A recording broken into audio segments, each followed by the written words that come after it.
네, 그 4년 동안 거의 20명 가까운 사람들에게 고충을 호소한 부분에 대해서는 피해자가 고소한 이후 피고소인 사망으로 인해서 그 부분 고발이 있었기 때문에 실제 본인이 기억하고 있는 범위 내에서 쭉 정리를 했습니다.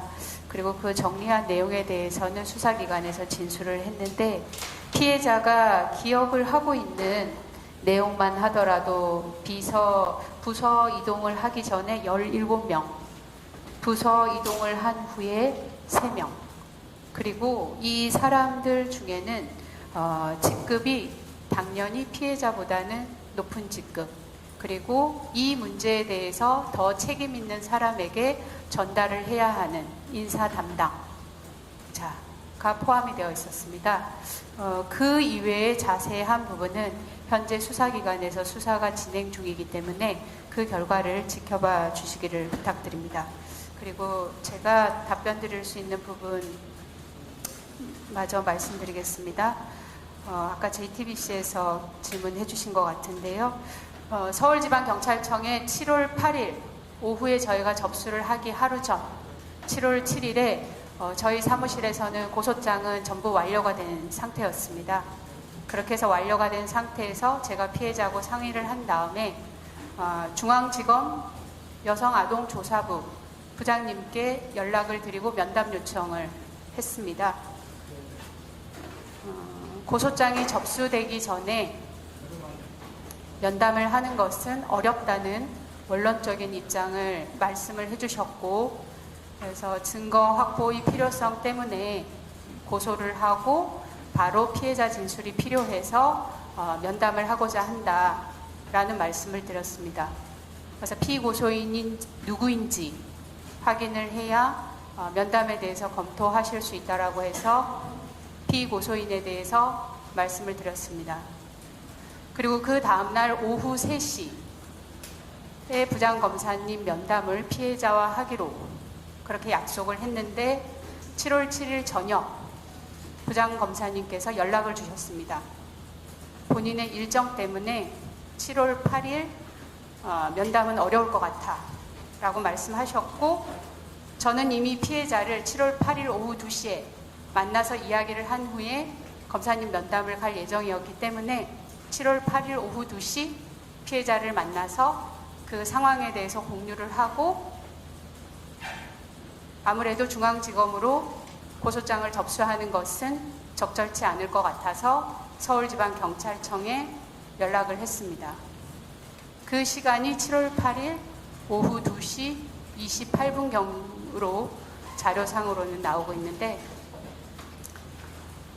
서울지방경찰청 수사팀장에게 제가 전화상으로 여쭤본 것은 서울지방경찰청에서 직접 수사할 수 있는 사건의 범위였습니다. 담당 수사팀장님께서는 여성, 아동, 그리고 지적장애인 사건, 그리고 고위공직자 사건이 직수가 가능하다고 하셨습니다.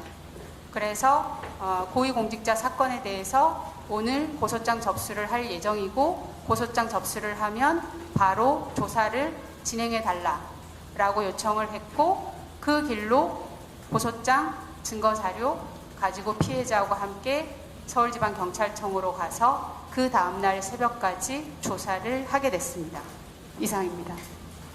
그리고 아까 방조범 부분 말씀해 주셨는데요.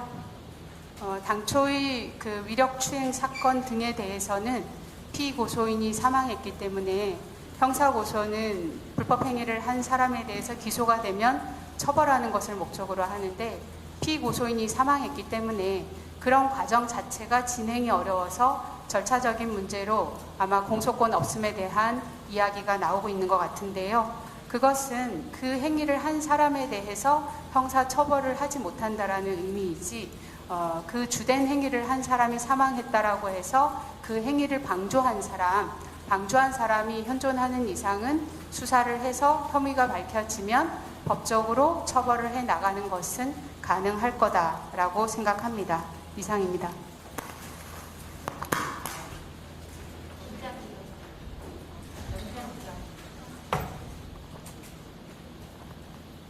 네. 오늘 아마 압수수색 영장이 기각됐다라는 보도가 방금 전에 나온 것 같은데요. 피해자를 대리하는 변호사 입장에서는 매우 안타깝게 생각합니다.